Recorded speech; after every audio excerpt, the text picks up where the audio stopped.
तो लोगोफोरा आं नोंथांमोननो मोनसे आपडेट लाना फैबाय आरोना। तो इउटुबाव मोनसे सं रिलिज जादों आरोना। बे संनि नामानो जाबाय हान्थुआव मेलेम गोनां। बे सङा माने दासो माने रिलिज जादों आरोना इउटुबफोराव। नोंथांमोना माने नुथ'वाखै जानो हागोन।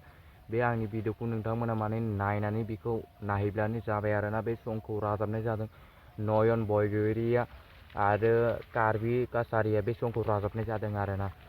एक्टरा जादों मेन्डेला आरो एक्ट्रेसा जादों निजु राजरानिया आरोना। बे सङा माने बैसागु सं जागोन। नोंथांमोनाबो माने नायहैनो हागोन आरोना बे आंनि भिडिअखौ नायखांनायनि उनाव। तो बे सङा माने दिनैसो माने रिलिज जादों आरोना। आरो बे भिडिअखौ माने बे मिउजिकखौ माने सोरनि चेनेलाव आपल'ड होनाय जादों। बे चेनेलनि नामानो जाबाय NRCनि प्रडाक्सनाव बे संखौ माने हगारनाय जादों आरोना। नोंथांमोनाबो माने नायहैनो हागोन। नोंथांमोनाबो बे संखौ माने नायहैनानै आंनि बे कमेन्ट बक्सआव खोन्थाहर माने बे सङा बोरै। आरो जाय नुखादों बेखौ आंनि बे भिडिअ खोन्थाहर बे सङा मोजां ना गाज्रि आरो माबायदि माने नोंसोर संखौ मोजां मोनदोंना माने गाज्रि मोनदों। नोंथांमोना आंनि बे भिडिअखौ माने आंनि बे भिडिअ खोन्थाहरब्लानो जाबाय आरोना। आंनि बे भिडिअखौ नोंसोर मोजां मोनदोंब्ला लाइक आरो साबस्क्राइब खालामनानै होदो। तो बेनो आंनि भिडिअआ।